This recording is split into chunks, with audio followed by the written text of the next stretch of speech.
welcome to another episode of This Week in Cleantech, a roundup of the week's biggest stories you need to know in climate and clean energy in 15 minutes or less. Today is Friday, July 9th? 19th. I almost read that right, Mike. 2024. The summer's just flying by. I'm Renewable Energy World Editor-in-Chief John Engel. Katie Brigham from Heatmap will be joining us shortly. I'm joined once again by Cleantech PR veteran Mike Casey of TigerCom. Hello, Mike. Hopefully your reading skills are better than mine today. You've set me up for success, friend. I think that's the way. All right, hey, listen. Before you do whatever you're going to do, I wanted to point out, and this is an extra for only the YouTube viewing audience. I have my wife's heart mug today, so I'm feeling much nicer, and I think I'll be kinder to you today. That's my commitment. I'll be the judge of that. But anyway, okay. I have two pieces of reader feedback or listener feedback I want to share with you. Daniel Schmidt says, you have a great podcast. Oh. And Meserve Platt says... Do elaborate, Daniel. I started out in oil and gas and alternatives in the 90s, making and selling valves and safety controls, and moved to biotech for 25 years. Now trying to get into clean tech to fix our situation. Keep up the great work in reporting. Hey, that's nice. Yeah. Oh, sorry, the last line. P.S. You do a good job putting up with John Engel. Yes, always love hearing that. Okay, we want to thank all those listeners for that wonderful feedback. And you can share your story recommendations as well as your thoughts on the show and nominations for Cleantecher of the Week, which we'll get to later. Send those in to rew@clarionevents.com. There's a link in the episode description as well. Okay, Mike, get us started. David Gillis and Manuela Andreoni of the New York Times titled A Seismic Supreme Court Decision, and boy, was it ever, John. Yeah, some big news the last couple of weeks as we've been out, Mike Casey. June 28th, the Supreme Court overturned Chevron deference, a precedent that guided courts to defer to federal agencies such as the EPA in interpreting unclear laws. So with this ruling, courts will no longer defer to federal agencies' interpretations of the laws they administer and instead will rely just on the statutory text passed by Congress. This decision could weaken some EPA rules on pollution limits, toxic chemical regulations, and climate change policies. The New York Times asked climate and legal experts about the decision, and most were concerned that this will impede the agencies from enforcing environmental protections and ultimately will harm Americans' health. Mike, your thoughts? I think when you are busy taking junkets and freebies from oil magnates, and then you're worried about your public image, the thing to not do is throw them a major bone through the decision. But that would be you and me, John Engel. If you're a Supreme Court justice taking freebie trips on Leandro Lo's dime, you do things like this. It seems no climate standard is now safe from being challenged by incumbent industries, never mind the fact that we keep breaking extreme weather records. Some climate experts make the point that these policies have always been challenged, so it's unclear whether this decision will make a meaningful difference. But this decision puts the EPA's standards on carbon pollution and vehicle mileage in much greater jeopardy. If these regulations are weakened further, U.S. air pollution could skyrocket. We should note 39% of America already lives in places with unhealthy levels of ozone or particulate pollution, leading to shorter lifespans. John, story number 2. All right, our second story is from the gang at Bloomberg titled Climate Change Leaves World's Electricity Networks Unable to Cope. A bad couple of weeks to be a power pole or a power line, Mike Casey. You're not kidding. Last week, Hurricane Beryl left millions of Texans without power.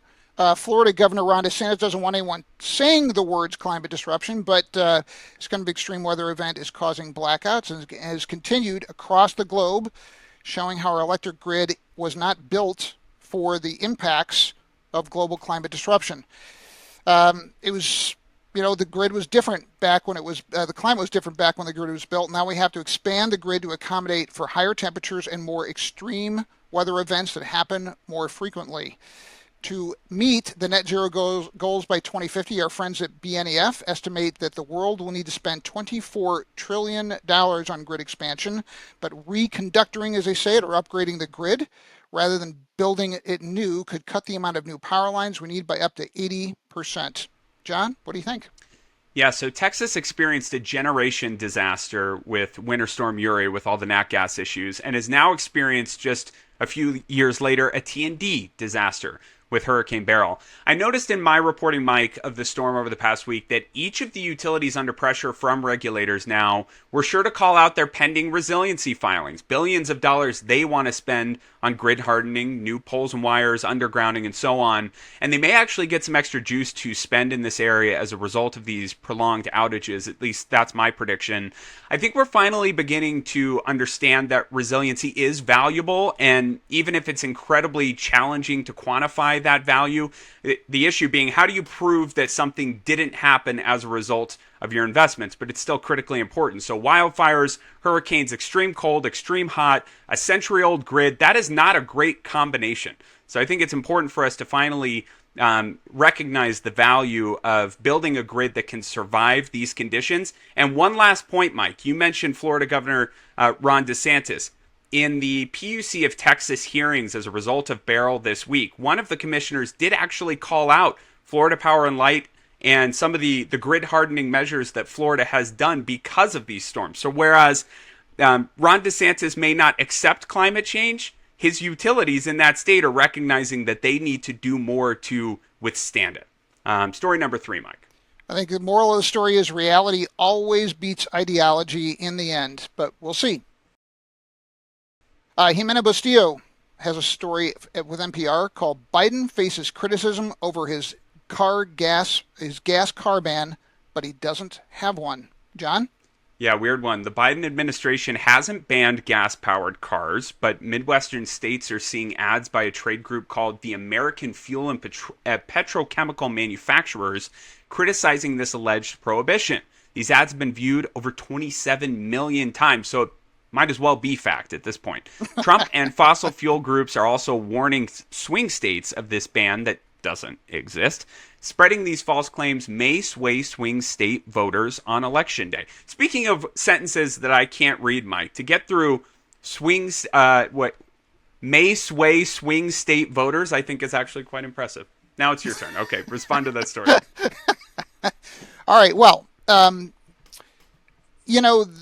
oil and gas industry and truth aren't usually in the same room. And the good news is they're sticking to norms here, overtly lying about electric vehicles and overtly lying about policies and getting away with it. So I guess this is what David Roberts calls the post-fact or post-truth world that we're living in. They're trying to convince swing state voters that their freedom to choose the car they want will be stripped away if Biden gets a second term. Early this year, EPA did set new tailpipe pollution standards, projecting a reduction in carbon pollution by 7 billion tons. This is nowhere near an outright ban. We should note that every time, starting with seatbelts back in the 70s, that Detroit has been asked to do things, the industry has squawked about its cost and then met it and then some. So the climate energy group Climate Power argues that Biden's fuel economy standards actually increase consumer choice for vehicles because it makes EVs more widely available. John, our fourth story. All right, this climate tech startup wants to capture carbon and help data centers cool down. This is from The Verge. Mike, what did you think? I think this is where your wife's life's heart cup. We'll do the test to see if you're going to be a crank on a new technology like you usually are. So I might just abstain. Let's just see if let this you is do it yourself. Is this the kindler, gentler John Engel? We're going to see. Data centers, they suck up a lot of energy, increasing their carbon footprints. Startup 280 Earth just signed a $40 million agreement to capture carbon pollution from the air using power from the waste heat of data centers. Love that. This tech works more efficiently than other direct air capture technologies. Other DAC tech works in batches, meaning they lose energy from reheating, cooling, and pressure changes from absorbent materials. 280 Earth's carbon capture tech works continuously. It eliminates that energy loss, and its sorbents can operate at low temperatures, eliminating the high energy demand from other DACs needed to heat air filters. I think this is cool, John, but I'm bracing myself for your curmudgeonly reaction. No, it is cool, and I do think we need to be investing in this space. That's what I say every time I'm about to dunk on a new technology. So I'm not trying to do that here. I do think we need to invest in pulling carbon from the atmosphere. We know that we can't get all the way there without it. But I will ask you a question. 280 Earth. So you said $40 million investment, something like that. They've got a pilot project that just went online in May which is planned to capture how many tons of CO2 by 2030, Mike? I'm not jumping into your quiz, friend. 61,000 over the next 6 years. Google was responsible for 14.3 million metric tons of carbon dioxide pollution alone in 2023, in 1 year. So obviously, this project itself is not going to make a huge dent. It's a good start. That industry is going to be challenging at the very least to scale, but it will play a role eventually. And so I guess you do need to get started now if you want eventually to happen. Was that nice? That was nice. I want the CEO of 280 Earth, John Pimentel, to remember when he goes public and he's got billions of dollars capital. I want him to remember who was his friend. Who was his friend on the show? Not John Engel. It was Mike Casey. Raising money and making an impact in Cleantech are not the same thing, Mike. You know this. Okay. Anyway, this is nothing against that company. I'm sure they're great. John, great first name. Your wife's mug hasn't done a darn thing for your attitude, pal. Not All right, one Mike. darn thing. All right, we're bringing on story. Katie Brigham from Heatmap. She's got a story. Is sodium-ion the next big battery? Katie, welcome. I'm going to make sure John is on his best behavior when he's talking with you. So welcome to the show. Absolutely. Happy to be here. All right. If people have not... She's shell-shocked, Mike. She's like, what have I done? I'm your heat shield from Okay. John Engel. Don't worry about it. Sounds All right. good. So if people have not read your story yet, which we want them to do, what is the big takeaway? Yeah, the big takeaway is, sodium-ion battery tech, it's not like this is a brand new technology that we've never heard about before. We've known how to make sodium-ion batteries for quite a long time, but they are not optimal for consumer electronics. They're not optimal for electric vehicles, and that's why they haven't that's why they haven't really scaled up and commercialized. But when we look at the energy storage space in particular, they have a really interesting role that they could play. Their main advantages are essentially the raw materials themselves are cheaper, so the batteries therefore have the potential to be cheaper than lithium-ion. They appear to be less prone to catching fire, to thermal runaway, essentially, than lithium-ion, which is a big problem. And I think most important of all, they kind of sodium is very abundant, very cheap, much more so than lithium, which, lithium crunches have come and gone and are forecast to happen again in the future. But sodium, there's a lot of it, especially in the US. And I think that actually gives the US the opportunity to build out a domestic supply chain for sodium-ion batteries, which is very exciting to many, not least of which is the Biden administration, which is trying to become less reliant on Chinese imported batteries and to just onshore, the potential to onshore, the US supply chain for batteries. So my headphones are being weird. Is very exciting, and unsurprisingly, China has already kind of taken a lead in the sodium-ion battery space. But because the whole supply chain is so nascent, the industry is so nascent, the U.S. does have a real chance, I think, to if not catch up, at least build a functioning supply chain that could supply our needs for energy storage, and maybe one day, if we see sodium-ion in EVs, like our need for those as well. So, Katie, what would you say, or what did your, the interviewees of your piece say are the best applications for these batteries, if not consumer electronics? And I know EVs are also a challenge, but what's the near-term advantage there, and what will be used to scale that industry with the initial commercial interest? Yeah, the main application that I focused on in my piece and that people were most excited about initially for sodium-ion was definitely the energy storage applications, in the same way that we're seeing massive build-outs of, battery and solar facilities now. Those batteries, if the supply chains scale up enough, could be sodium batteries. Sodium-ion batteries are a little less energy dense, so they take up a little more space. But ultimately, usually there's enough land that really doesn't matter. If the sodium-ion is cheaper, is safer, once it reaches commercial scale, like it could slot into kind of exactly the same space that lithium-ion is playing right now, that kind of like 4 hours worth of energy storage. And in the residential space as well, too. I think a lot of people are excited about the grid scale potential, but it could just as easily be, a home battery that's in your garage or on the side of your wall. It would just be slightly bigger. Katie, you're reporting. Did you get the sense that this form of battery could directly compete with lithium? And do you think anybody can take over lithium's lead, perceived or real, in the storage industry? Yeah, I mean, the companies that I talk to certainly want to. I talked to Peak Energy, and Natron Energy is also another big player in this space. Peak actually just raised a lot of money in Series A, but that's an aside. Yeah, they definitely think that this is a direct competitor to lithium ion and this is a better technology than lithium ion and it can overtake it. The analysts I spoke to at Benchmark at Wood Mackenzie, they more were of the opinion that this is like a complementary technology and had the notion, which I think is like always important to keep in mind, that even if sodium ion does have these advantages, like the sheer scale advantage that lithium has is just really hard to overcome.